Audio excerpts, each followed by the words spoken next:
Assalamualaikum warahmatullahi wabarakatuh.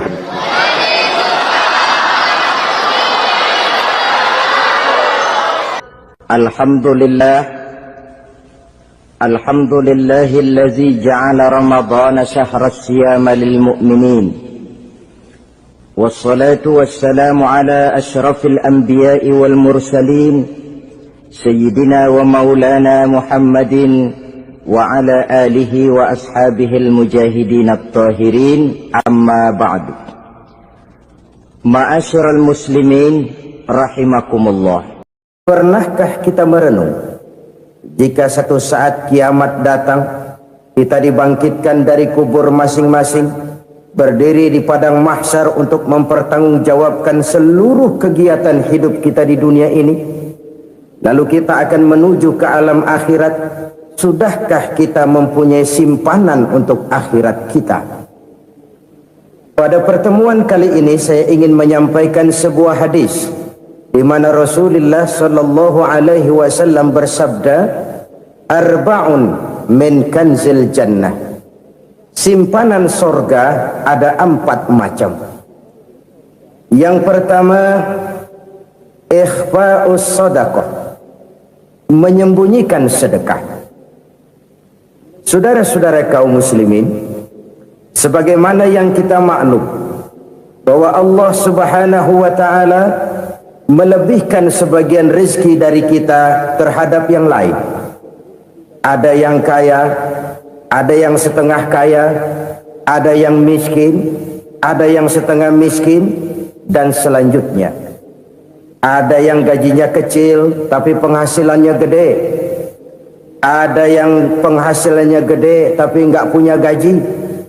Ada juga yang memang gajinya gede dan penghasilannya gede. Kelebihan rezeki merupakan sunnatullah dan tidak harus membuat kita merasa lebih dari yang lain. Bahkan sebaliknya, kelebihan itu harus membuat kita ringan tangan untuk menolong mereka yang memang memerlukan pertolongan. Kalau saudara diberikan ilmu, maka pertanyaan akhirat cuma satu: ilmumu kau amalkan untuk apa? Kalau saudara diberikan umur yang panjang, pengadilan akhirat juga bertanya satu: umurmu kau habiskan di mana? Tapi kalau saudara diberikan harta, pengadilan akhirat akan bertanya dua: hartamu kau dapat dari mana, kau belanjakan kemana? Dari mananya ditanya dan kemananya juga ditanya.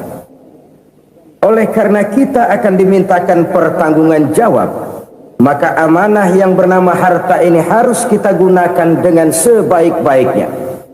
Ada penggunaan yang merupakan kewajiban, itu zakat namanya. Ada penggunaan yang sewaktu-waktu, itu infak namanya. Ada yang lebih sewaktu-waktu lagi, dan itu sedekah namanya. Zakat dia terikat oleh haul dan nisab, oleh putaran batas waktu dan ukuran dari harta itu sendiri. Sedangkan infak terikat oleh situasi dan kondisi perekonomian seseorang. Sedangkan sedekah tidak terikat dengan apapun. Dalam kondisi seperti apapun kita bisa melakukan sedekah dengan yang terkecil sekalipun. Sampai-sampai Rasulullah sallallahu alaihi wasallam mengajarkan, la tahqiranna minal ma'rufi syai'an walau an talqa akhaka biwajhin talik. Atau ada hadis, tabassumuka fi wajhi akhika laka sadaqah. Senyumanmu kepada temanmu adalah sedekah. Jadi untuk melakukan sedekah tidak harus dalam berbentuk uang. Dengan ilmu kita bisa sedekah, dengan tenaga kita bisa bersedekah, dengan pikiran kita bisa bersedekah, bahkan senyum kepada teman itu pun sedekah. Jadi kalau sedekah dengan uang memang belum punya uang, nyengir aja banyakin. Itu asal pada tempatnya, jangan lalu ketemu tiang listrik cengengesan. Tentu tidak pada tempatnya dan tidak wajar. Nah, sedekah yang paling dicintai Allah adalah sedekah yang disembunyikan. Artinya jauh dari sifat riya. Kan kadang-kadang ada orang Sedekah itu disebutkan namanya. Apa tidak bagus? Kalau memang niatnya ikhlas, ya bagus-bagus saja. Untuk memberikan sugesti kepada yang lain. Di Fulan bin Fulan nyumbang sekian, diumumkan. Boleh kalau niatnya untuk memberikan rangsangan kepada yang lain supaya dia menyumbang lebih besar dari orang tadi. Tapi kalau itu mendatangkan riya, maka sedekah yang paling dicintai Allah adalah sedekah yang disembunyikan. Tangan kiri saja tidak tahu apa yang diberikan oleh tangan kanan. Sedekah yang dilakukan dengan ikhlas akan merupakan perbendaharaan surga, tersembunyi dari pandangan orang lain, tidak seorang pun tahu. Karena memang sikap yang baik adalah melupakan kebaikan dan mengingat kesalahan. Itu salah satu ciri orang bahagia. Orang yang selalu mengingat kesalahannya dan berusaha melupakan segala kebaikannya. Kalau dia akan berada kebaikan, dia tidak bisa ikut, dia merasa rugi karena dia merasa belum pernah berbuat baik. Tapi kalau akan melakukan kesalahan baru, dia ingat kesalahan yang sudah-sudah, sehingga terhalang baginya untuk melakukan satu kesalahan baru. Demikianlah saudara-saudara, bahwa Allah melebihkan rizki sebagian kita dari yang lain, agar terjadi tolong-menolong dalam kehidupan ini. Jadi kesenjangan yang nature, kesenjangan yang alami, itu sunnatullah. Ada yang kaya, ada yang miskin, ada yang kelas menengah. Nah, kenapa lalu sekarang kita berusaha mengentaskan kemiskinan? Oleh karena adanya kesenjangan struktural. Kalau yang kaya bisa semakin kaya, kenapa yang miskin tidak bisa naik jadi ikut sedikit kaya? Sebab pada dasarnya Islam adalah agama yang sejak turunnya sudah berupaya memerangi kemiskinan. Bahkan dikatakan kemiskinan itu mendekatkan kepada kekufuran. Orang kalau miskin udah dekat banget sama kafir. Gampang menjadi kafir. Berapa banyak saudara-saudara kita yang oleh karena soal perut, oleh karena soal materi, terpaksa meninggalkan dan menanggalkan akidahnya. Menjual petunjuk yang diberikan Allah dengan kesenangan dunia yang cuma sebentar ini. Na'udzubillah, thumma na'udzubillah. Jadi makin kita sembunyikan satu sedekah, semakin banyak perbendaharaan kita di surga. Sedekah yang paling dicintai Allah adalah sedekah yang disembunyikan. Malahan ada seorang sufi, dia punya kebiasaan kalau pergi sholat Jumat dia bawa uang, itu uang dia taruh di bawah tikar masjid. Dia niat sedekah kepada siapa saja yang nemuin itu duit. Maksudnya apa? Supaya yang nemuin nggak tahu siapa yang punya duit. Demikian dia saking ingin menyembunyikan sedekahnya. Karena sifat riya itu bisa memakan amal kita sendiri. Riya itu termasuk menyebut-nyebut kebaikan kita. Orang yang suka nepuk dada, sedikit-sedikit ngitungnya kalau nggak gua. Tuh kalau nggak gua tuh yang belah situ, kalau nggak gua, iya kalau nggak lu kenapa emang? Orang yang suka menepuk jasad, tuh biasanya memang begitu saudara-saudara. Kalau perang lagi berkecamuk, orang nggak sempat ngaku jadi pahlawan. Tapi begitu perang selesai, yang kagak kenal bedil ngaku pahlawan, mas. Itu sesuatu yang biasa. Oleh karenanya, orang-orang yang ikhlas dalam bersedekah, disembunyikannya sedekah itu Allah cinta betul. Malahan ada hadis memberikan jaminan, inna shadaqatal mar'il muslimi tazidu fil umri wa tadfa'u mitatas su'i.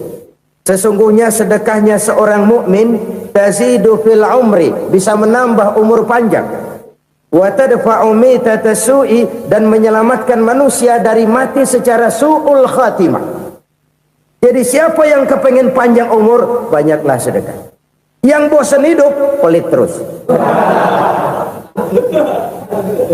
Sedekah menambah panjang umur dan menyelamatkan manusia dari mati secara su'ul khatimah. Pak, katanya umur itu nggak bisa ditambah, nggak bisa dikurangin. Kapan? Kalau ajal sudah datang. Wa idza jaa ajaluhum la yastakhiruna sa'atan wa la yastakdimun. Kalau ajal datang tidak bisa dimajukan, tidak bisa dimundurkan. Itu kalau ajal sudah datang. Tidak bisa lagi umur ditambah dikurangi, sudah datang. Tapi kalau belum datang, itu kan haknya Allah. Mau ditambah, mau dikurangi, hak prerogatif Allah. Sebagai pencipta manusia, Allah maha kuasa dan maha mampu. Sedekah ini menambah panjang umur dan menyelamatkan manusia dari mati secara su'ul khatimah. Orang mati kan sama ya, kondisinya mati, nggak nafas. Tapi hakikat mati kan lain-lain. Ada yang mati itu husnul khatimah, baik akhirnya. Misalnya lagi ngaji mati, lagi sholat mati, lagi sedekah mati. Ini yang dinamakan dengan husnul khatimah, baik di akhirnya. Sebaliknya ada yang su'ul khatimah, jelek di akhirnya. Ini yang jadi catatan akhir. Lagi nyekek botol, mampus. Lagi banting kartu, modar. Su'ul khatimah, jelek pada akhirnya. Sedekah menyelamatkan manusia dari mati secara su'ul khatimah. Dan kita semua kepengen mendapat husnul khatimah, jauh dari su'ul khatimah. Oleh sebab itu yang bisa menyelamatkan kita dari penyakit itu antara lain adalah sedekah yang disembunyikan, yang dikerjakan dengan ikhlas karena Allah, tidak karena kepengen dipuji orang, tidak karena ingin dikatakan orang pemurah. Sebab orang dermawan itu orang yang memberi tanpa harus diminta. Kalau masih harus diminta, ya belum dermawan namanya, masih harus diminta. Kalau nggak diminta ya tulus, lolos, polos. Saudara-saudara kaum muslimin rahimakumullah, harta adalah amanat dan akan kita pertanggungjawabkan. Allah melebihkan rizki sebagian kita dari yang lain agar kita saling tolong menolong, bantu membantu. Nabi janjikan siapa yang meringankan beban saudaranya muslim di dunia, Allah akan meringankan bebannya di akhirat nanti. Sebuah jaminan dari baginda Nabi. Si orang yang kita bantu barangkali tidak bisa membalas, Allah yang akan membalas lewat jalan lain yang tidak pernah kita sangka-sangka. Ada orang tanya, Pak, ini ada orang nyumbang masjid sambil marah-marah, bagaimana? Saya bilang sumbangannya aja ambil, marahnya jangan. Marahnya jangan diambil, itu urusan dia. Saudara-saudara kaum muslimin rahimakumullah, umat Islam ini kan umat yang punya potensi besar. Kadang kita merenung, kenapa kadang-kadang pembangunan masjid kok lambat sekali? Kalau hotel hari ini peletakan pertama, bulan depan peresmian. Supermarket hari ini peletakan batu pertama, minggu depan peresmian. Tapi kalau sudah yang namanya masjid, kadang-kadang peletakan batu pertama sekaligus jadi batu terakhir. 3 tahun, 4 tahun, campur nebar jalak di jalanan, duit dijaring kayak ikan sepat. Apa tidak ada orang Islam yang kaya? Banyak. Apa tidak ada pengusaha muslim yang jadi konglomerat? Ada. Lalu yang belum banyak itu yang komit terhadap nilai-nilai agamanya. Akhirnya kita jatuh jadi umat yang lemah. Belum ada pengusaha konglomerat muslim buka pabrik supermi cap beduk misalnya umpamanya atau pabrik kecap cap sorban supaya identitas keislamannya sedikit kelihatan. Kita jatuh jadi umat yang lemah karena potensi tidak terinventarisir dengan baik. Kita ini ibarat kompor yang cuma matengin nasi orang lain. Potensi kita dimanfaatkan oleh orang lain. Ukhuwah Islamiyah kita baru terbatas kepada silaturahmi. Ukhuwah di bidang ekonomi kita lemah, ukhuwah di bidang kebudayaan kita lemah, apalagi ukhuwah di bidang politik kita lebih rapuh lagi.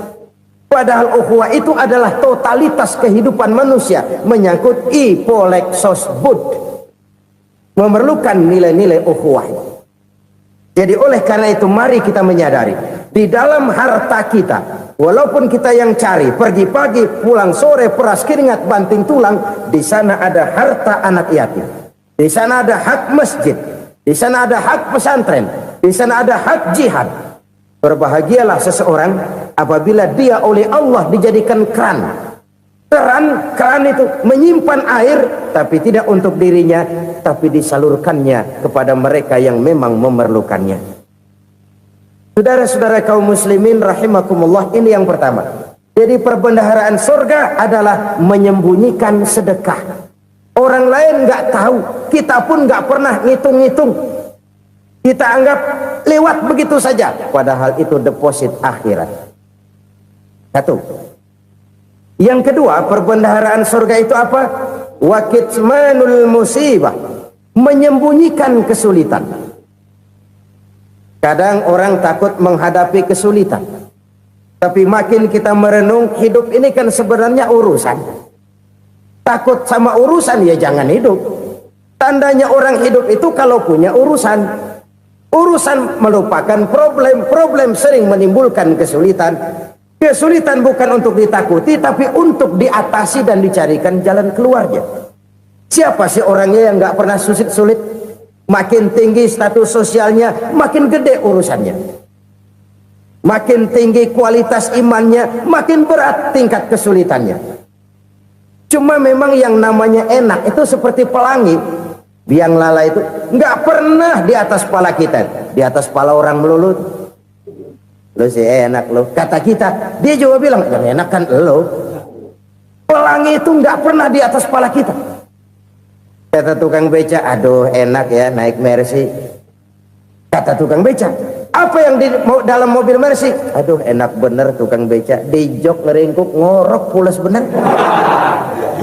Saya kamar pakai AC sejuk, tempat tidur sutra empuk, alga spring bed, kulak kulik nggak bisa pulas kalau belum minum Valium, belum tidur. Enak bener tukang beca, di jok ngorok nggak tahu wetan kulon. Si tukang beca bilang yang di Mercy enak, yang di Mercy bilang tukang beca enak. Inilah enak, nggak pernah di atas kepala kita, di atas kepala orang lain melulu enak itu. Nah saudara-saudara, yang merupakan perbendaharaan surga itu orang yang bisa menyembunyikan kesulitan, baik pribadi ataupun rumah tangga. Nih terutama rumah tangga yang jadi soalnya. Kadang-kadang kita ini kalau senang, sebaliknya kalau senang kita diam, kalem aja, cuek. Banyak banget duit kita bawaan, diam aja udah. Malah ketemu orang takut. Tapi begitu susah, sekampung tahu. Padahal Nabi mengajarkan perbendaharaan surga itu menyembunyikan musibah, menyembunyikan kesulitan. Kalau enak, cerita sama orang-orang. Kalau nggak enak, rasain sendiri, tekan sendiri, atasin sendiri. Kita kan sebaliknya. Senang kita diam, asal lagi susah, paling tidak kita nyari teman buat cerita kesusahan. Siapa orangnya yang nggak pernah susah? Cuma soalnya bagaimana kita mengatasi kesusahan itu sendiri. Begitu juga misalnya kalau orang sudah berumah tangga, itu orang tuanya harus menjadi tempat dia cerita yang enak-enak saja. Yang nggak enak rasain berdua, selesaikan berdua, atasin berdua. Jangan dibalik. Asal senang diam, giliran susah aja. Maknya laporan. Terbalik. Bisa menjaga security informasi. Maka nama bayam keluar diem, malah seluitan. Enak amat lo makan daging ayam.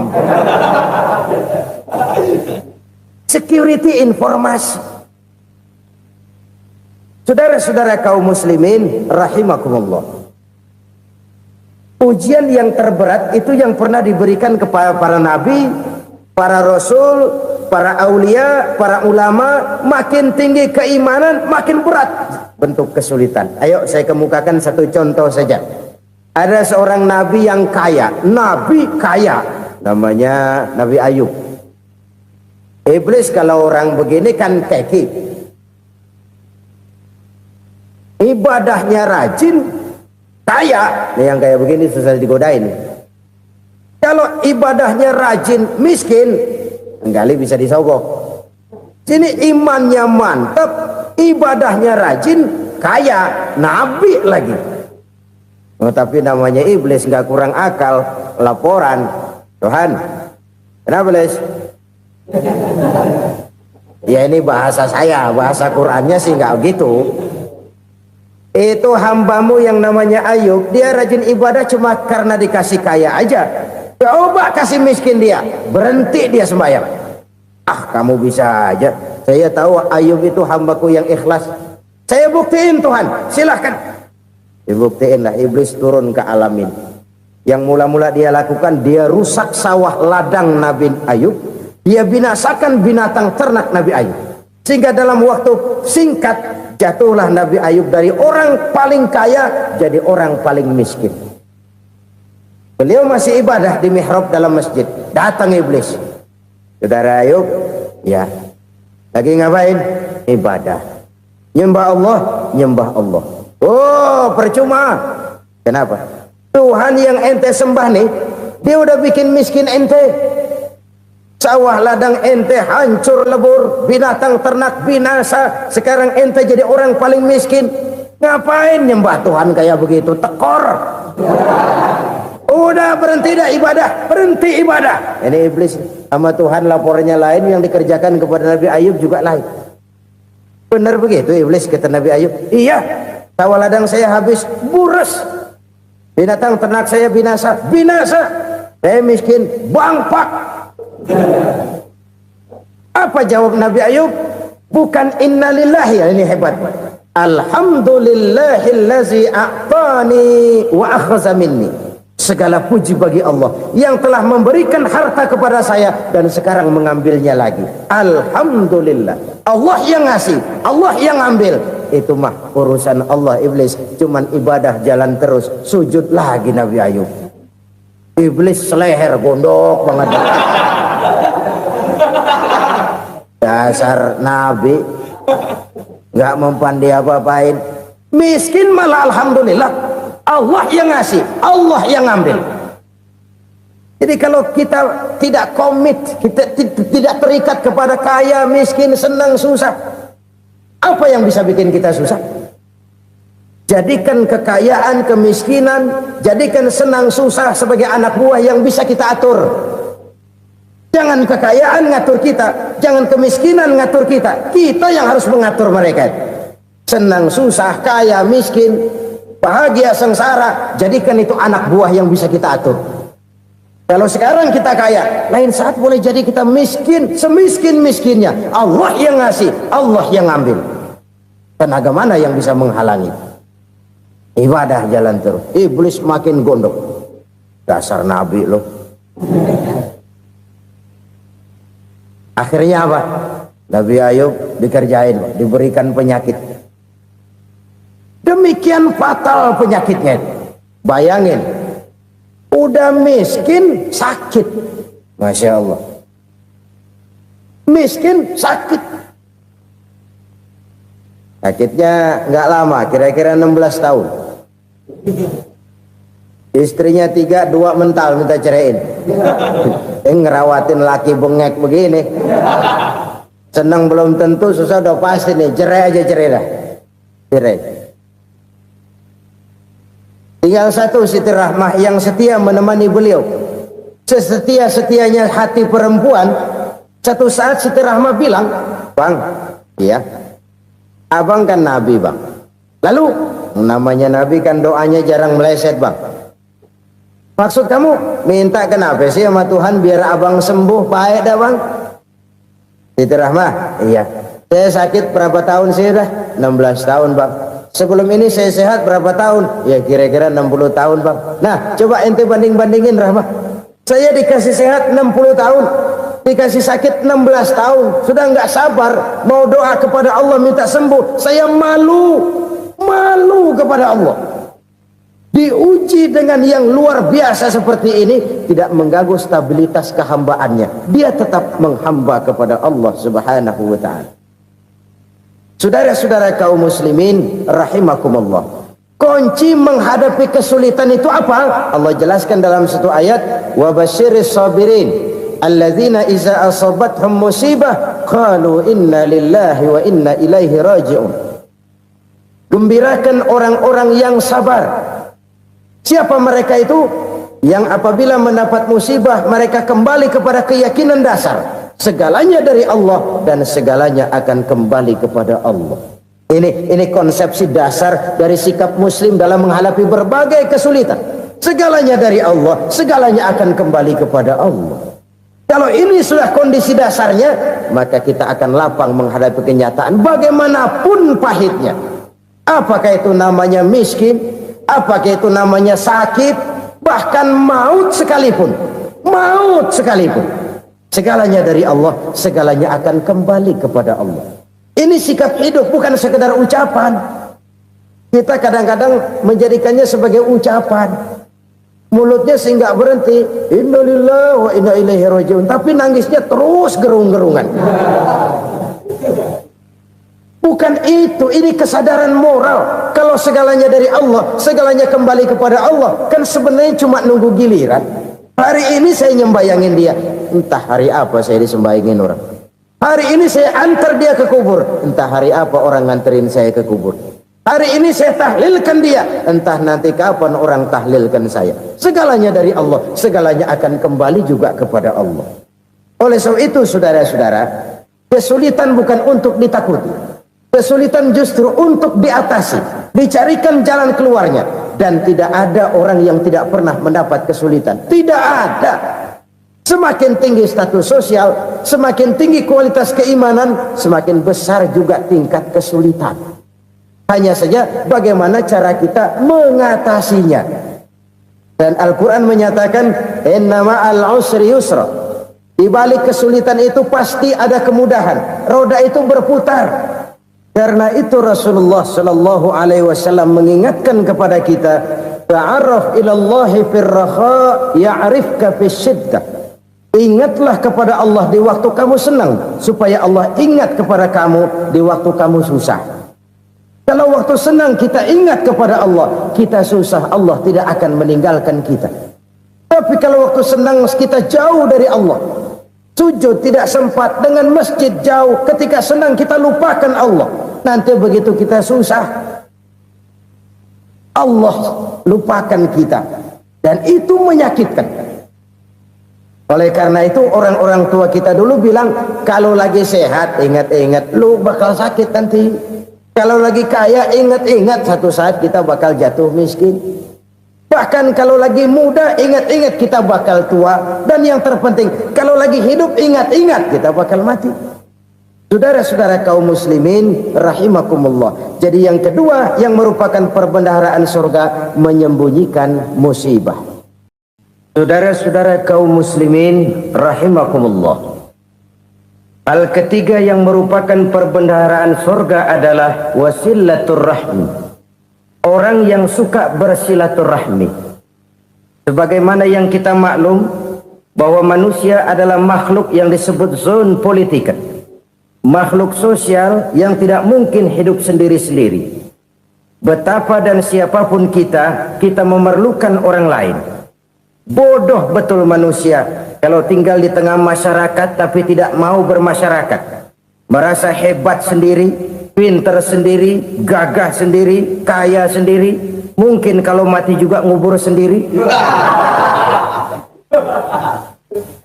Jangankan kita di sini, di sorga saja Nabi Adam waktu sendirian bengong melulu, mondar mandir. Allah tegur dam sepi dam. Ya ini kalau bahasa saya. Iya Tuhan sepi ini nggak ada coret-corekan pisan ini. Diciptakan Siti Hawa baru anteng Nabi Adam. Itu di sorga. Cobalah.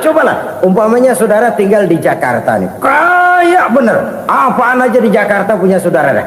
Pembuatan Semanggi ambil. Monas buntel bawa pulang. Hotel-hotel ambil semua. Cuman tinggal di Jakarta sendirian, apa enaknya? Betapa dan siapapun kita perlu orang lain.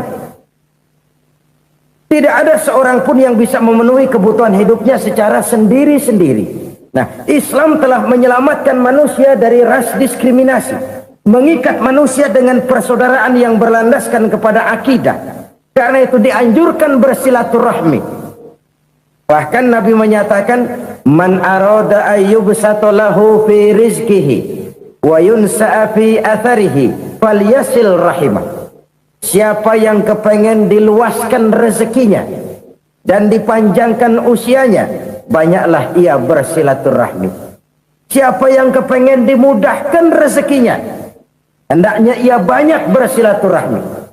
Kalau banyak teman, kesulitan kan paling tidak ada tempat cerita. Udah susah, sendirian kita pikirin diri, nggak ada tempat tukar pikiran. Cepet banget sama bengek. Dilawan sendiri. Nah, secara makro kita bisa berkata, tidak mungkin ada kemenangan kalau tidak ada kekuatan. Tidak ada kekuatan kalau tidak ada kesatuan dan persatuan. Tidak mungkin ada kesatuan dan persatuan tanpa semangat silaturahmi. Kalau umat Islam mau menang, dia harus kuat. Kalau umat Islam mau kuat, dia harus bersatu. Kalau umat Islam mau bersatu, dia harus membudayakan silaturahmi ini.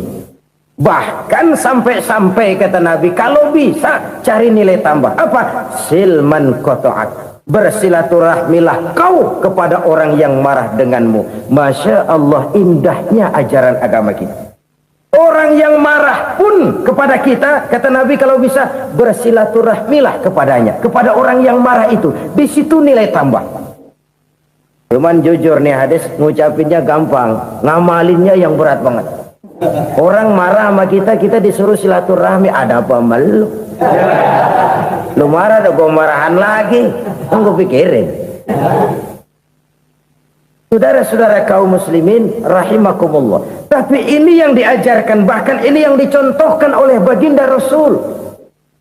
Bagaimana begitu mudah, misalnya satu saat Abu Jahal ini ngatur strategi bagaimana bikin Muhammad celaka. Dia gali lubang di depan tempat tidurnya. Dia tutupin daun korma. Terus dia panggil seseorang, ke sini. Kasih tahu Muhammad, pamannya sakit keras, minta ditengokin. Berangkat orang ini ke sana. Muhammad, labbaik. Pamanmu sakit keras, dia minta ditengokin. Baik, saya akan datang menjenguk beliau. Berangkatlah Nabi ke rumah Abu Jahal tanpa prasangka apapun. Abu Jahal udah pasang stil, selimut 3 rangkap setengah dipakai, persis kayak orang meriang. Tapi sembari ngintip dari balik selimut, begitu Muhammad buka pintu, nah masuk perangkap nih. Muhammad jalan menuju tempat pembaringan. Makin lama makin dekat, makin lama makin dekat, makin dekat ke lubang yang dipasang oleh Abu Jahal itu. Dalam hati Abu Jahal, terus dah jatuh, mampus dah lo ini. Mampus lo hari ini nih. Apa yang terjadi? Malaikat Jibril datang. Muhammad, pamanmu cuma pura-pura sakit. Di depan tempat tidurnya ada lubang perangkap supaya kamu jatuh ke situ. Sudah, kamu pulang. Balik kanan Nabi. Sudah hampir jatuh ke lubang, balik kanan, pulang. Bayangin kecewanya Abu Jahal. Muhammad dikit lagi, Muhammad dikit lagi. Enggak paman, saya pulang aja. Emosi bangun dari tempat tidur, enggak sadar kalau lagi pura-pura sakit. Lompat ngejar Nabi, dia lupa dengan lubang yang dia gali. Serak, nyemplung sendiri ke dalam lubang.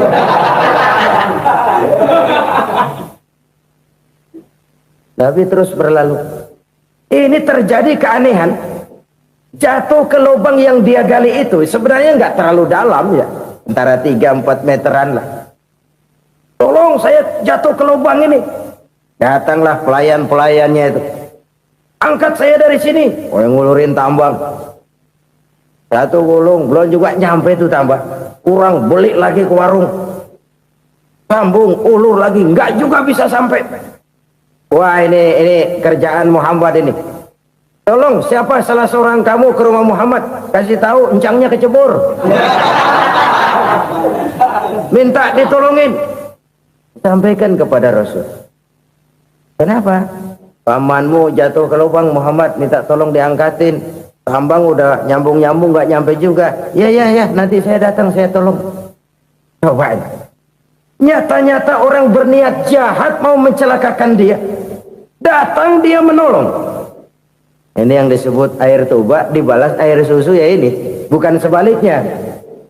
Air tuba dibalas air susu. Paman, kecebur ya? Iya Muhammad, tolong ini.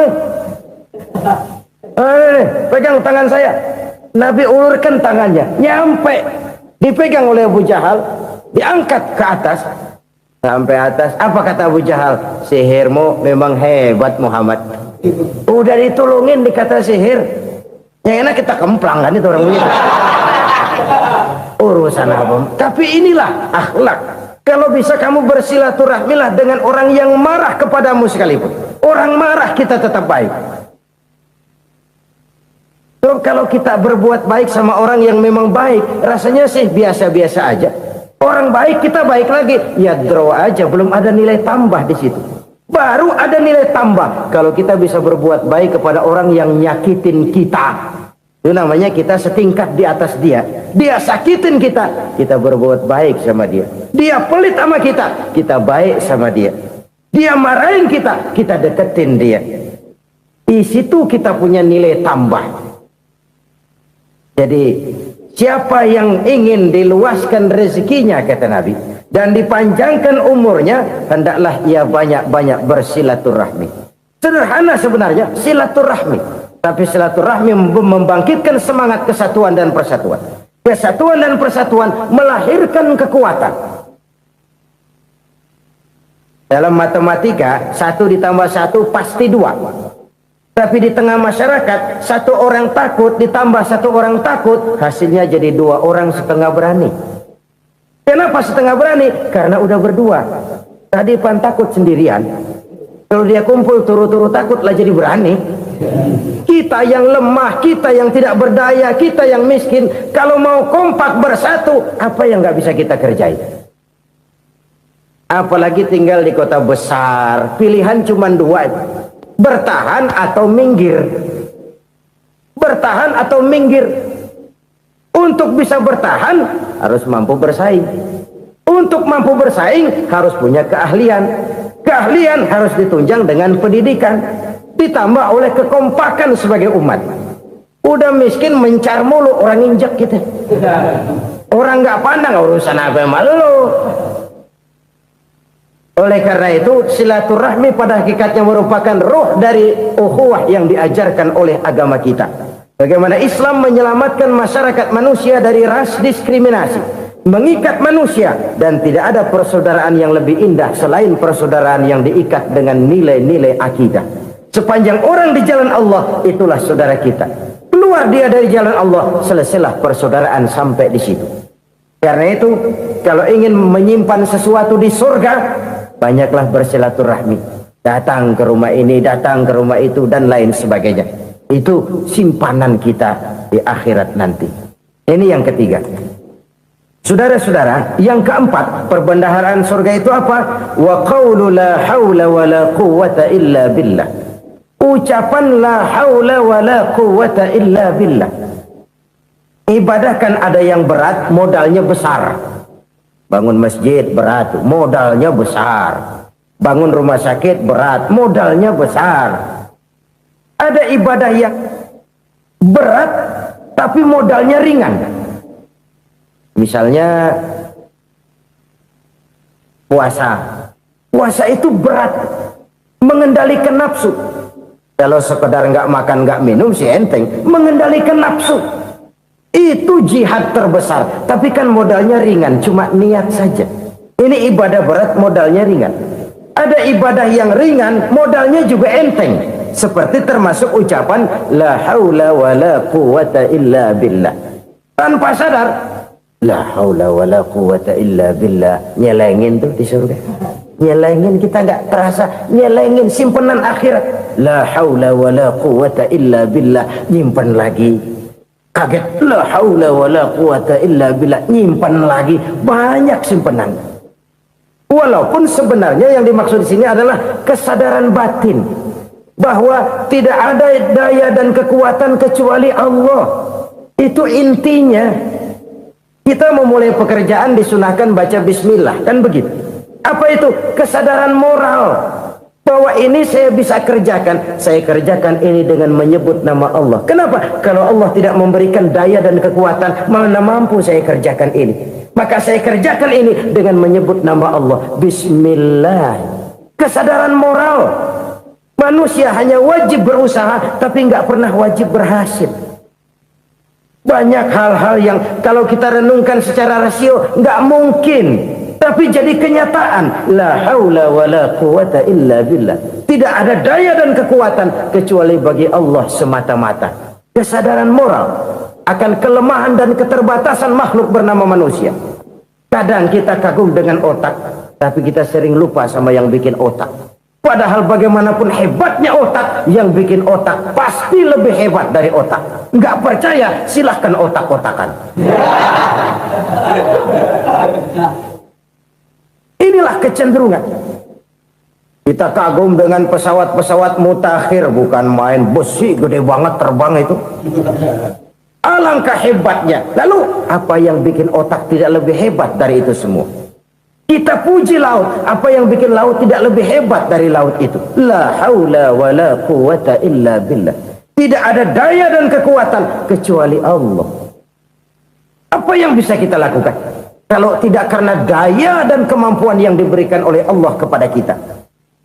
Lahirlah sikap tawadu, rendah hati, tidak melonjak menjadi angkuh dan sombong, sadar akan kelemahan dan keterbatasan diri sebagai makhluk yang diciptakan oleh Allah Subhanahu wa taala. Jadi satu sisi ini ucapan yang berpahala, la haula, jadi wiridan.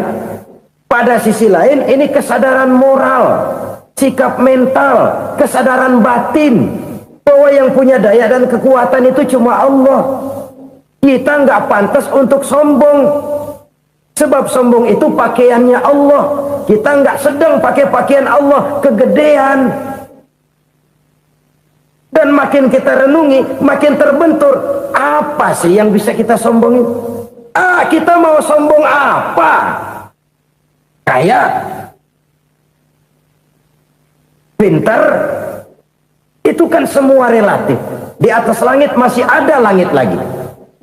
Jadi oleh karenanya, marilah kita menyadari, manusia hanya wajib berusaha, tapi tidak pernah wajib berhasil.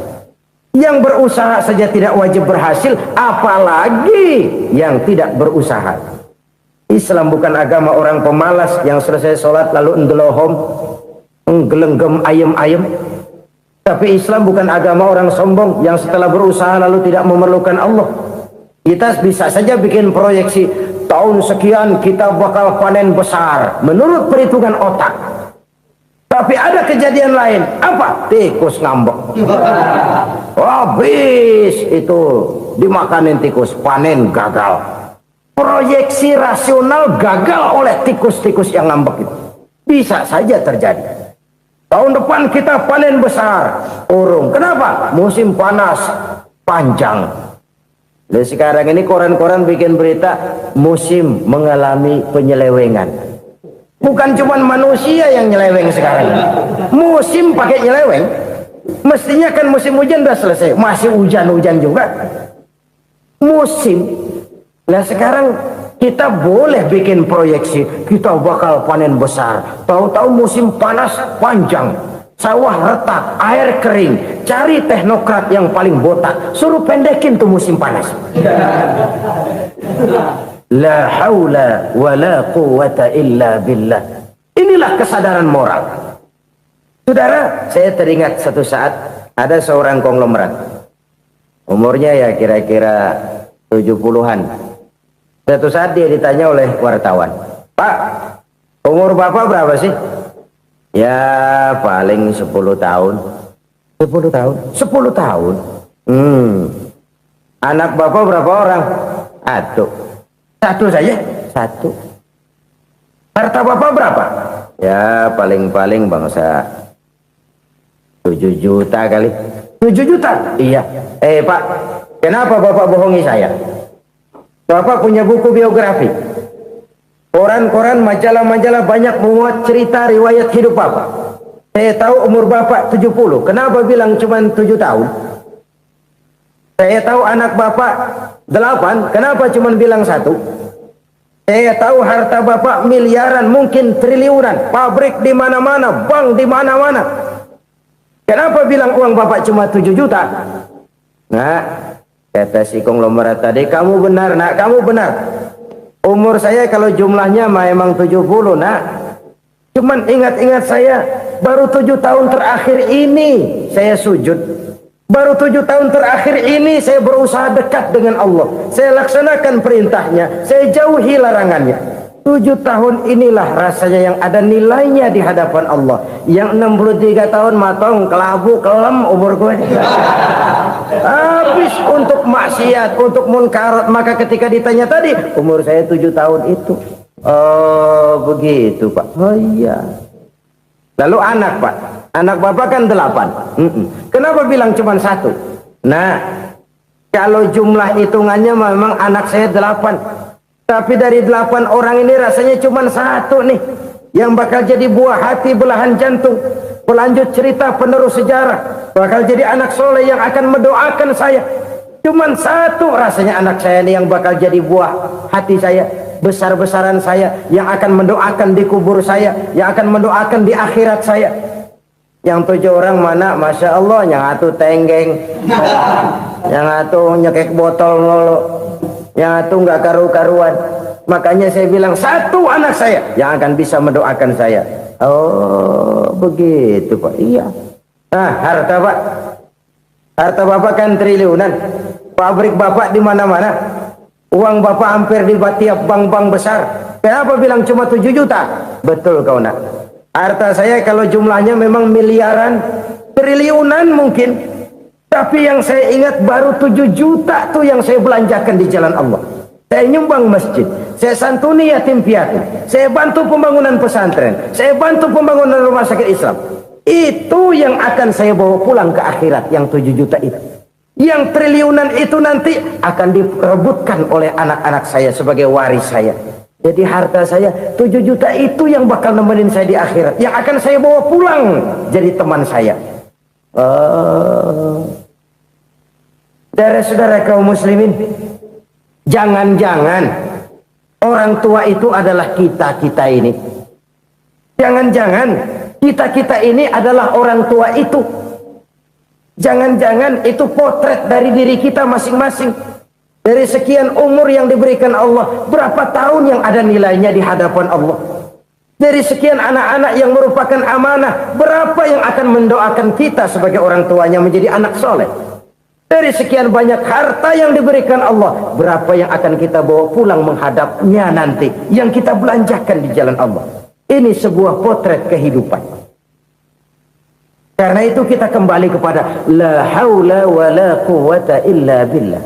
Kita wajib berusaha, kita wajib berikhtiar. Selebihnya segala daya dan kekuatan hanya milik Allah saja semata-mata. Satu kesadaran batin dari setiap pribadi muslim. Setelah ia berusaha dan berikhtiar, ia menyerahkannya kepada Allah Subhanahu wa ta'ala. Jadi satu sisi ini merupakan wiridan ucapan yang mengandung pahala, pada sisi lain ini merupakan sikap batin dari seorang muslim di dalam ia menghadapi realitas kehidupan ini. Saudara-saudara kaum muslimin rahimakumullah, kalau ini kita jadikan satu basis kehidupan, maka ini akan menyelamatkan manusia dari kemungkinan tergelincir menjadi orang yang lupa diri dan lupa darat. Sebab itu Imamul Ghazali berpesan, jadidis safinah fa innal bahra amiq wa khuziz zad fa inna safara ba'id wa khaffifil hamla fa innal hamla sadid. Perbarui selalu kapalmu karena lautan sangat dalam. Bawa bekal yang banyak karena perjalanan ini sangat jauh. Ringankan beban karena kebanyakan beban akan menyakitkan. Alangkah indah kalimat ini, alangkah dalam makna yang terkandung di sana. Perbarui selalu kapalmu karena lautan sangat dalam. Apa artinya ini? Jaga mentalmu baik-baik. Pelihara imanmu baik-baik karena hidup penuh cobaan seperti lautan. Kita kalau berlayar di lautan kan kadang-kadang tenang, angin bertiup sepoi-sepoi basah. Jika malam datang, bintang gemintang bertabur menghias cakrawala. Rembulan memantulkan sinarnya dengan indah. Dalam keadaan begitu berlayar enak. Tapi lain saat ombak menggunung, halilintar menyambar, angin topan bertiup. Berapa banyak sudah saudara-saudara kita yang tenggelam di lautan dunia tanpa sadar bahwa dia belum sampai kepada pantai yang akan dituju. Berapa banyak sudah saudara-saudara kita yang tenggelam di lautan dunia ini tanpa sempat bangkit lagi. Dia menyangka sudah sampai kepada tujuannya. Hati-hati kapal jangan sampai bocor karena lautan sangat dalam. Iman ini jaga baik-baik karena hidup penuh dengan ujian. Wa khuzizat fa inna safara ba'id. Bawa bekal yang banyak karena perjalanan sangat jauh. Saudara mau ke Bandung, bawa duit. Saudara mau ke Surabaya, banyakan lagi duitnya. Saudara mau ke Mekah, gepokan, iketan tuh duit, nggak lembaran lagi. Makin jauh perjalanan, makin banyak bekal yang harus kita bawa. Kalau saudara dari Jakarta mau ke Surabaya, kagak bawa duit berangkat juga, itu sih bukan berani namanya, nekat. Sampai Surabaya belum tentu, sengsara di jalan udah pasti. Kenapa? Nggak bawa bekal berangkat. Sama juga kita nih, misalnya belum sempat sembahyang, mati. Waduh, berani banget orang. Belum punya bekal, mati. Sengsara di jalan. Atau bekal tidak cukup. Dari Jakarta saudara mau ke Surabaya, bawa duit 500 perak. Paling jauh Cikampek nyampenya itu. Paling jauh itu. Antara jauhnya perjalanan dengan bekal yang saudara bawa tidak seimbang. Hidup ini perjalanan panjang. A walking tour. Dimulai dari alam arwah. Sebelum jasad diciptakan, roh diciptakan lebih dulu. Dari situ pindah ke alam rahim. Dari alam rahim pindah ke alam dunia. Dari alam dunia pindah ke alam barzah. Baru menuju akhirat. Satu perjalanan panjang. Kalau bekal tidak bawa, sengsara di jalan. Bawa bekal yang banyak karena perjalanan ini sangat jauh. Wa khaffifil hamla, ringankan beban karena beban itu cuma akan menyulitkan. Kalau bekal itu sih keperluan, tapi beban nggak kita perluin, cuma ngeberat-beratin. Apa ini beban? Dosa, kecurangan, kebatilan, kesoliman, ketidakadilan, kesewenang-wenangan. Itu akan jadi beban kita di akhirat. Alangkah celakanya, perjalanan panjang, bekal tidak bawa, beban kelewat banyak, alamat sengsara di jalan. Pahala tidak ada, dosa berlipat ganda. Na'udzubillah, summa na'udzubillah. Kalau kita rangkum nasihat Al-Ghazali dengan kisah si konglomerat tadi, kita akan mengambil kesimpulan. Pertama, bekal terbaik dalam menghadapi gejolak kehidupan ini tidak lain adalah iman. Yang kedua, pahala dan dosa. Dua hal kontroversial. Pahala adalah bekal, dosa adalah beban. Tapi kita sekarang kan tidak begitu terangsang kepada yang abstrak. Orang berlomba mencari yang konkret-konkret saja. Yang real. Kalau memang dosa, benjol dong. Kira-kira begitu. Kira-kira begitu. Persis orang Yahudi dulu. Orang Yahudi itu kan pernah minta kepada Nabi Musa. Ya Musa, lan nu'mina laka hatta narallaha jahrah. Musa, kami nggak bakal mau beriman kepada Allah kalau belum kami lihat Allah ada nongkrong di depan kami. Kalau memang Tuhan ada, taruh dong di depan kami. Mau yang konkret-konkret saja. Kalau memang dosa, benjol dong. Kalau memang pahala, berasa dong. Orang terangsang kepada yang real, yang konkret-konkret saja. Karena itu, untuk mengejar dosa, orang mau bayar. Tapi untuk mengejar pahala, walaupun tidak bayar, orang segan. Ini yang dikatakan oleh Nabi, kamu mengharapkan ke surga, tapi kamu berat melaksanakan sesuatu yang bisa membawa kamu ke surga. Kamu ingin jauh dari neraka, tapi tiap saat kamu lakukan perbuatan-perbuatan yang justru menjerumuskan kamu ke neraka.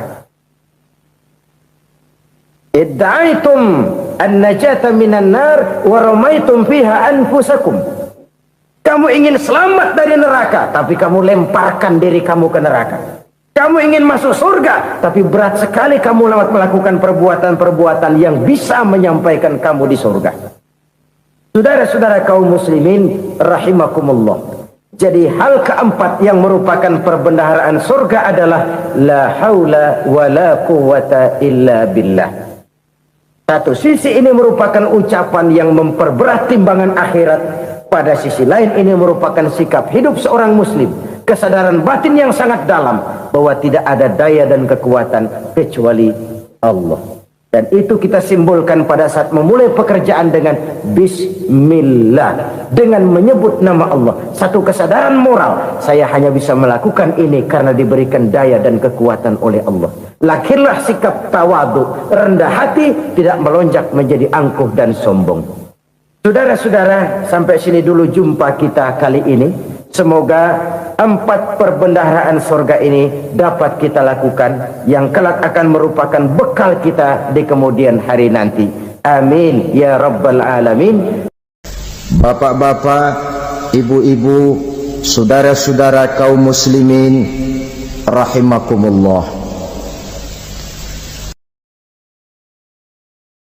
Di dalam kehidupan kita sebagai seorang muslim, minimal 5 kali dalam sehari semalam kita mendengar seruan untuk mendirikan solat yang